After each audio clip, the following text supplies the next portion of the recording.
The name RalphPontillo conjures up distinctly different feelings for distinctly different people. To some, he's an outspoken advocate for limited government and education reform. To others, he's a passionate free enterpriser and a fierce defender of employers and manufacturers. To others, he's a loving and incredibly generous father, son, brother, husband, uncle, godfather, and friend. Depending on your vantage point, he's an antagonist or protagonist, adversary or ally. Either way, you always know where he stands, and he makes no apologies for it. Ralph was born in 1955 in Erie, the son of Italian immigrant Pasquale Pontillo and his wife, Betty Jean Sabetti, a first-generation Italian. Their growing family started at 16th and Plum and soon moved to 22nd and Cranberry, where he, his 4 brothers, and sister grew up.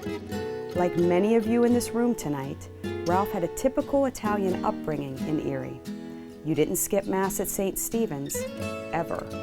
You played with your friends at Roosevelt's basketball courts and Ainsworth Fields until dark, and you minded your parents, especially your mother. And you worked hard.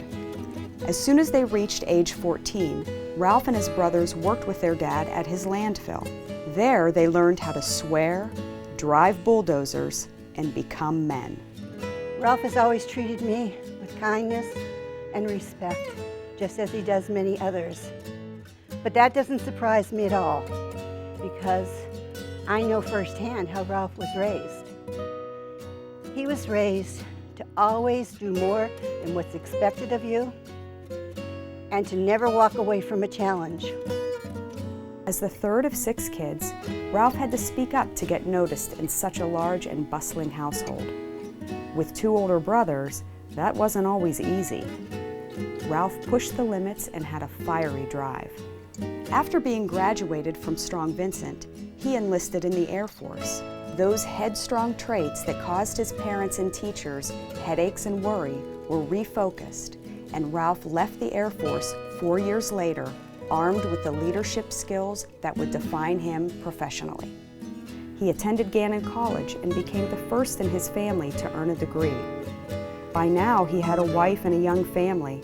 While studying political science at Gannon, he was offered a 13-week paid internship with the Manufacturers Association of Erie, and there he has stayed for 26 years.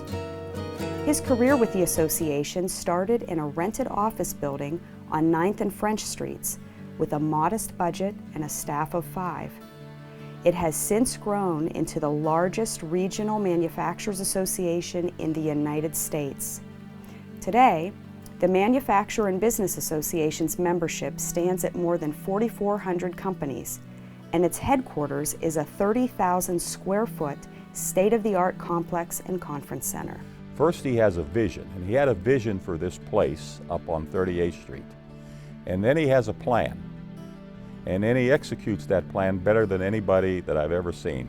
Leading this association, which was a pretty prestigious association in the Erie area, for over 25 years he led this association, and he's taken it to where it is today. It was Ralph's initiative that did this.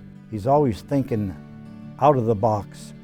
What can I do next to improve the association and the community? He's very community oriented too. A lot of people look at him as a lightning rod, but he really, deep down inside, he has the community at heart along with the association. You continue to amaze me, not only with your vision and your direction, but how you recognize both opportunities and the potential to meet those opportunities.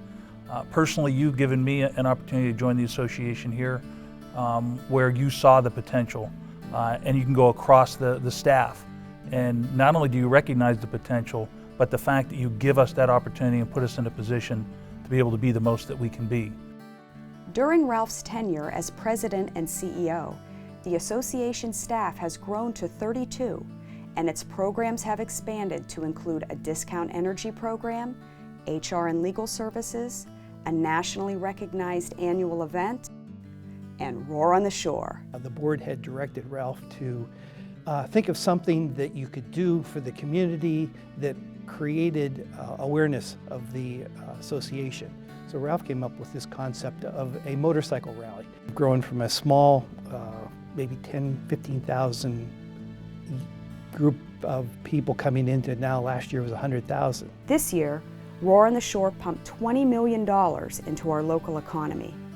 The event has raised more than $635,000 for charity, including a $250,000 donation to the Flight 93 National Memorial, the memorial's largest single contribution.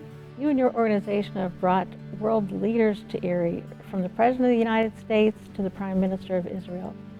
And your very talented staff has probably made more noise in Erie and more noise about Erie than any organization ever has through the amazing Roar on the Shore. While many primarily know Ralph as the president of the MBA, he has many alter egos. In his younger days, Ralph acted at the Erie Playhouse. Ralph is as good an actor as I've ever seen on stage. And the one play I remember specifically is where you had to take your pants off on stage, and I laughed hilariously, couldn't stop laughing. And then one day, you're in your office, tucking your shirt in with your pants undone, and what happens? B walks in on you. Ralph is a recording artist, producing 2 albums from his days singing at Cy Ciotti's Reflections. He's outstanding. He put together a CD for his wife Dana of love songs, and Sinatra can't do a better job than what Ralph does. I know him on the fun side, from his theater and his music and his enjoyment of the arts. And I know him from his philanthropy. You know, what he did with the start of the Roar on the Shore and what that's all turned into.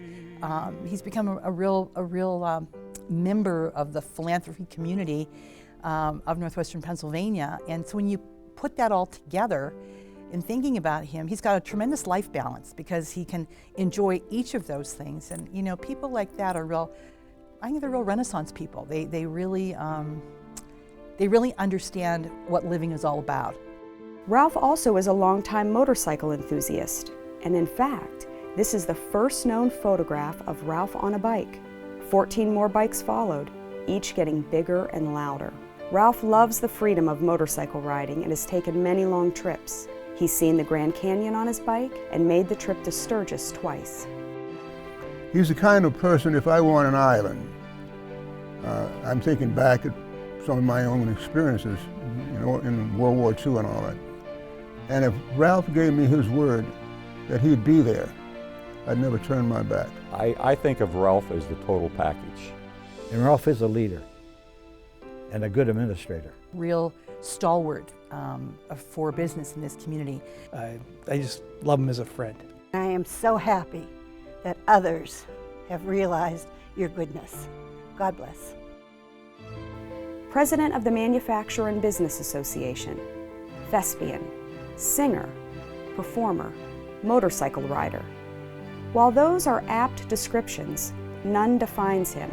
It is his family and the love for his family that make Ralph, Ralph. His daughters Nicole, Amy, and Anne-Marie, grandchildren, his wife, 4 brothers and his sister, his godchildren, nieces and nephews and cousins. His love for them is big and brash and colorful and loud, and is out there for everyone to see. And just as you always know where Ralph stands, that we stand for him.